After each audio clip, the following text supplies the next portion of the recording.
George the steamroller was waiting for Percy to take him to a new workplace. George was being rude to Rheneas and Skarloey.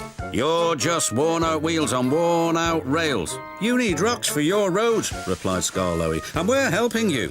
"I need to flatten little engines in the scrapyard," retorted George. Then Percy arrived to take George away.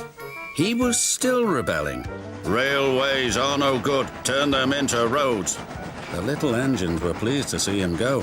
"Rollers are rubbish, so good riddance," they called. George grumbled all the way to the old branch line. He was going to turn it into a road. When they arrived, George was rude again. "Bumpy ride on rotten rails. I'm glad it's over." "So am I," said Percy. "Huh," huffed George. Percy was still fuming when he met Thomas. "What's up, Percy?" "It's George. He makes me feel down." "Just ignore him," puffed Thomas.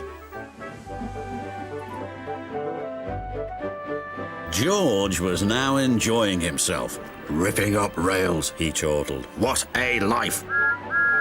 "What do you think of this, Thomas?" Thomas took no notice. George felt insulted. "You're a useless blue puffball," he shouted. But Thomas didn't hear.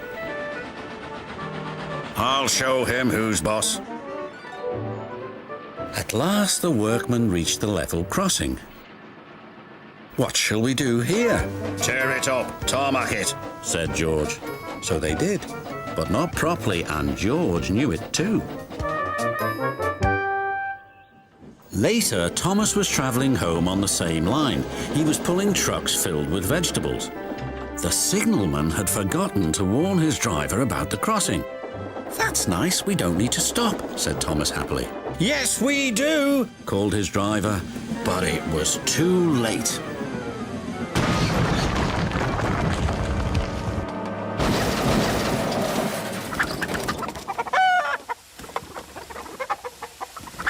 Next day, Percy told Gordon all about George.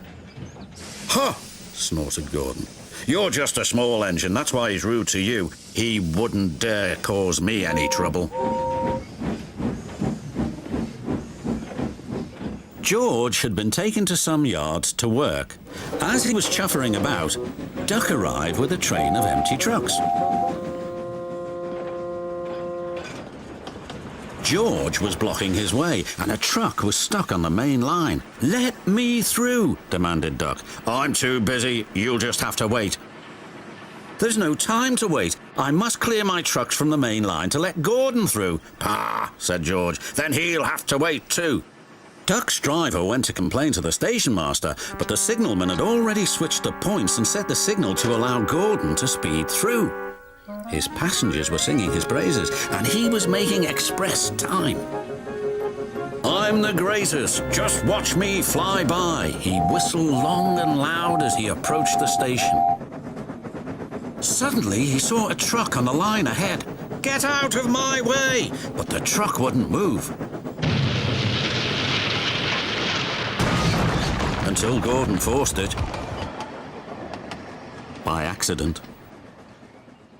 Gordon was worried that the Fat Controller would be cross. He was, but not with Gordon. "Whoever caused this disturbance will have me to answer to." And he did, a few days later. "Look who's here," said Thomas. George had been found out by the Fat Controller and punished. He looked miserable. "Now we'll get some peace at last," said Percy. "I want to get rolling again, but I've got to wait a whole week till I do." "And then you'll be just as rude as ever. Eh, George?" "I hope not, don't you?"